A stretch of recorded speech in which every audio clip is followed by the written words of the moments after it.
What's up everyone, today I'll show you how we can replace the Dell Inspiron 5930 keyboard or any keyboard that is similar to this. This is the internal keyboard. So first and foremost we have to remove the battery, because if the battery is not removed it can cause serious short circuit in the motherboard.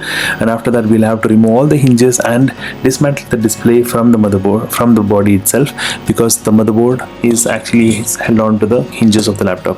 Now we'll remove all the small parts from the motherboard that is attached to it, all the strips that are connected to the motherboard including the display, and we'll loosen the motherboard and then remove it. And now we'll have to place all the strip behind so that it does not get damaged. And now we are also removing the fingerprint sensor button that is separately given apart from the keyboard. This is a new gen keyboard, so that's why it comes separately. And now this paper is the insulator between the keyboard and the motherboard. We'll have to remove this, and then we should not forget to put it back, because this is a very important part. If this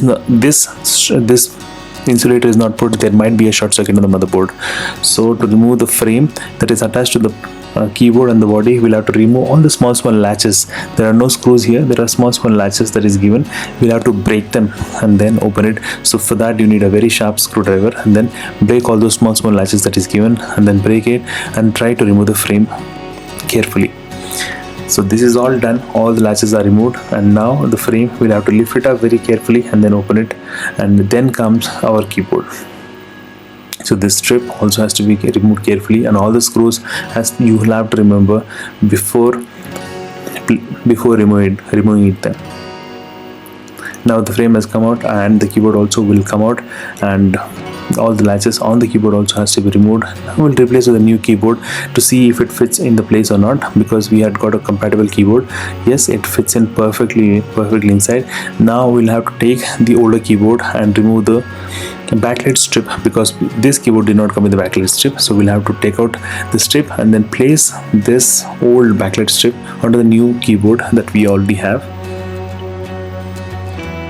Once that is in place, we'll have to fold the strip in according to the line that is given on the new keyboard mark, and then we are placing the frame on top of it. The frame, like you remember, the frame has to be put on place, and we'll have to lock the latches using the hot iron rod. We'll have to melt the plastic in those particular holes that is already given, and that will hold it up, because putting a gum will actually spoil your laptop, or some keyboards might not work at all. So once all the latches are done in place, we'll have to put the motherboard. Before that, the first part that goes in is the fingerprint sensor. The fingerprint sensor goes in place and tighten it, and must remember that all the keys, all the screws should match. Otherwise, if there is anything wrong screws, last time I had actually pierced the motherboard. So once that is done, now we are actually put the insulator and the motherboard on top of it, and all the before putting all the screws, we are actually putting all the connectors in place. We are connecting it to the motherboard to see if it works or not.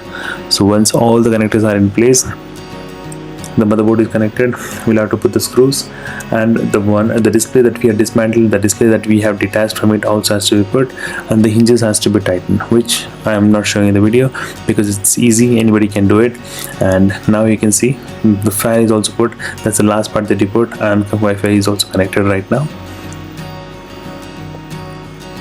So it is done completely, all the work is done. From the final part was the Wi-Fi itself, and now we'll take the old display and then connect it. So the display is connected now.